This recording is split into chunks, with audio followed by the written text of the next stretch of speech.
Shalom Aleichem, Assalamu Alaikum. Welcome to Nehemiah chapter 12, in which there are 47 verses.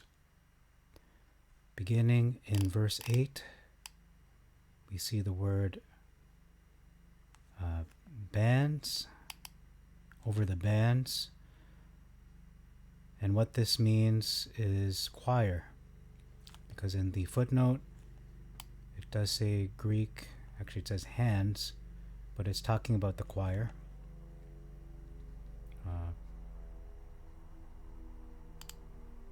You know what? I'm not sure if it's talking about the choir. Could be something completely different.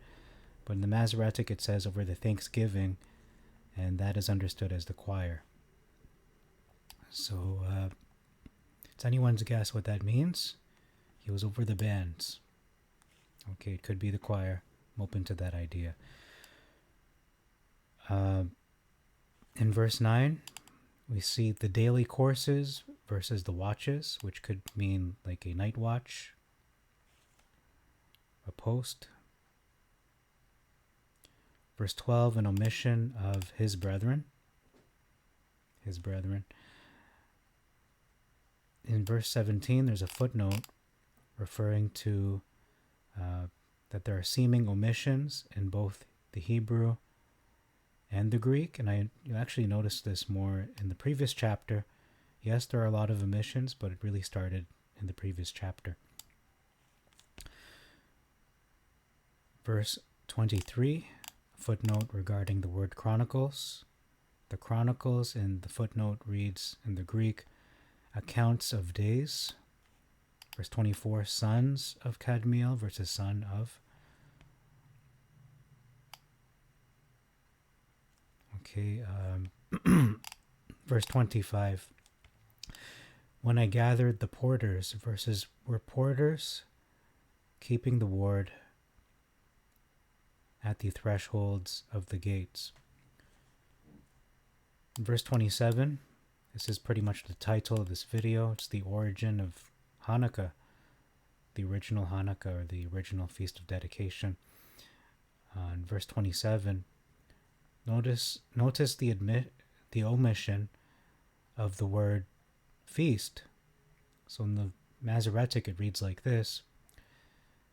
And at the dedication of the wall of Jerusalem they sought the Levites out of all their places to bring them to Jerusalem to keep the dedication with gladness. In the Septuagint it says mostly the same things, except it says to keep a feast of dedication. Is that not reminiscent? Does that not remind you of Hannukah? So let's look into that. This is 2nd Maccabees. Actually, no, let's look here first. The Jewish Encyclopedia. The entry for Hannukah, the supposed origin, it says in the Talmud, it is principally known as the Feast of Illumination, and it was usual either to display 8 lamps on the first night of the festival and to reduce the number on each successive night, or to begin with 1 lamp the first night, increasing the number till the 8th night. The Shammaites, usually representatives of the older traditions, favored the former custom. The Hillelites advocated the latter. Josephus thinks that the lights were symbolical of the liberty obtained by the Jews on the day of which Hannukah is the celebration. The Talmudic sources ascribe the origin of the 8 days festival, with its custom of illuminating the houses, to the miracle said to have occurred at the dedication of the purified temple. This was the one small cruse of consecrated oil found unpolluted by the Hasmonean priests when they entered the temple, it having been sealed and hidden away. It lasted for 8 days until new oil could be prepared for the lamps of the holy candlestick. A legend similar in character and obviously older in date is that alluded to in 2nd Maccabees chapter 1 verse 18. So let's read that first. Therefore, whereas we are now purposed to keep the purification of the temple upon the 20th day of the month, that's Kislev, we thought it necessary to certify you thereof, that ye also might keep it as the feast of the tabernacles and of the fire, which was given us when, that's Nehemiah, offered sacrifice, after that he had built or builded the temple and the altar. So the fire was given when Nehemiah offered the sacrifice. Let's keep reading. According to which the relighting of the altar fire by Nehemiah was due to a miracle which occurred on the 25th of Kislev, or Kislew, which appears to be given as the reason for the selection of the same date for the rededication of the altar by Judas Maccabeus. The actual reason for the selection of the 25th of Kislev by Judas Maccabeus for the dedication of the altar is stated to have been, as mentioned above, that on the very same day 3 years earlier Antiochus Epiphanes had a pagan altar set up at the altar of burnt offerings in the temple of Jerusalem, and sacrifices offered to his idol, where the heathen god is called Zeus Olympius.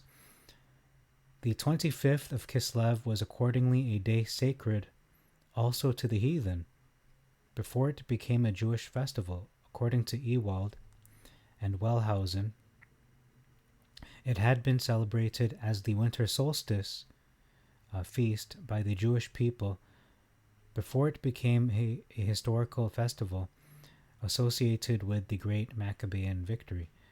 Notice how Christmas tends to occur around the same date as Hanukkah, usually within the same week.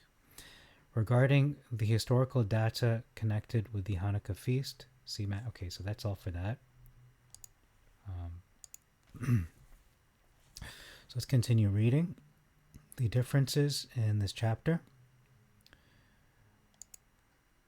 In verse 28, there's an omission of the word neighborhood, and it says plain country, but that is actually in 29, so it's not so much, it really is an omission. Okay, verse 29, another addition, I'm not going to mention that. It says by villages by Jerusalem, so these villages are near Jerusalem or in Jerusalem, because the footnote reads in, whereas the Masoretics say they're around Jerusalem, about Jerusalem. It seems to be they are in Jerusalem, these villages. Verse 30, porters versus gates, so actual people versus objects. Verse 36, to praise with the hymns of David. So these are the hymns he wrote, versus with the musical instruments. So no mention of the hymns that King David had written.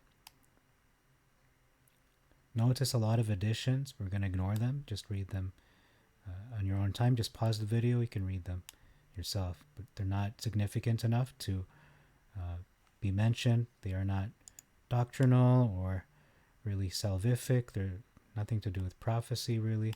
Just minor details, really. Unless you're somebody who wants to look at genealogy, then yeah, that could be important. There's a lot of names added to the record. Okay. In verse 42, it talks about the singers were heard and were numbered. But in the Masoretic, it says the singers sang loud, which means, yes, they were heard, with Jezrahiah, their overseer, so not numbered in the Masoretic. Verse 44, this is our first significant difference of this chapter. It reads here, and for the chiefs of the cities who were assembled among them to furnish portions for the priests and Levites. So the focus is on the men appointed they were to divide those portions that were provided to the Levites and the priests. In the Masoretic it reads, to gather into them out of the fields of the cities the portions of the law for the priests and Levites. So notice portions of the law. Okay, actually no, it doesn't say the law, so that's an addition. I'm going to put in brackets addition. So these are not portions of the law, these are portions of treasures, treasuries, first fruits, tithes. Those were the portions that these men were to divide. However, to say that these men were to gather the portions of the law, that means they're gathering scriptures or scrolls. It doesn't make sense. But my understanding, just initially reading this verse, was the fields of the cities. When you read the fields of the cities, that is really distracting from understanding this verse.